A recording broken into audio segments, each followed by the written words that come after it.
And we are turning.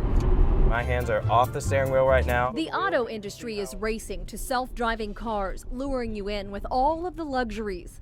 Boom, boom.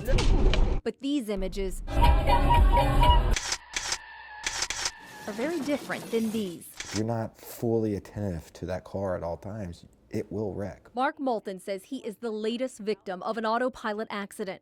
I'm very fortunate. I'm healthy, my dog's healthy. The next guy may not be. That's the only reason why I accepted to do this interview. Moulton says he was driving his Tesla in autopilot on Highway 175 in Kaufman earlier this month. How many times did you say you've been down that road? To and from over 10 times, over 12 times.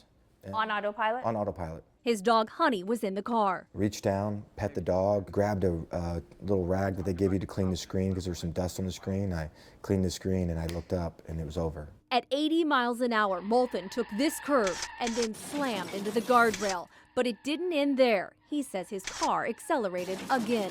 I just wanted the car to stop. Moulton says Honey flew to the back seat. The next thing he remembers is waking up bloodied, cocooned in airbags, with cuts, bruises, and a concussion. The car got me into the wreck, but it also saved my life. It's not the person in the car that's going to get hurt, it's the person that the car hits. Moulton's accident is just the latest in a number of recent reports and YouTube videos showing self-driving cars crashing. They involve many makers. However, in May, the National Highway Traffic Safety Administration began investigating the first reported Tesla autopilot accident that killed the driver. In an email to the I-Team, Tesla says the feature provides a hands-on experience. When activated, the car tells you to keep your hands on the wheel.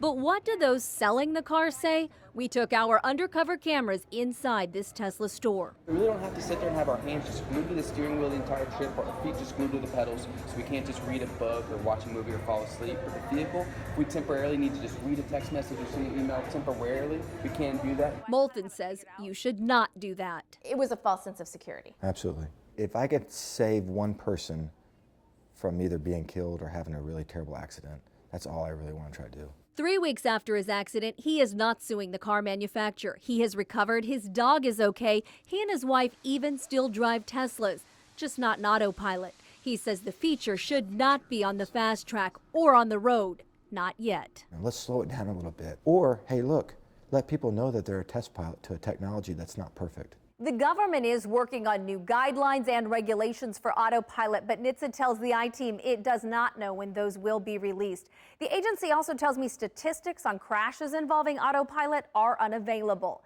Tesla would not comment to us on Mark Moulton's accident. I'm Ginger Allen, CBS 11 News.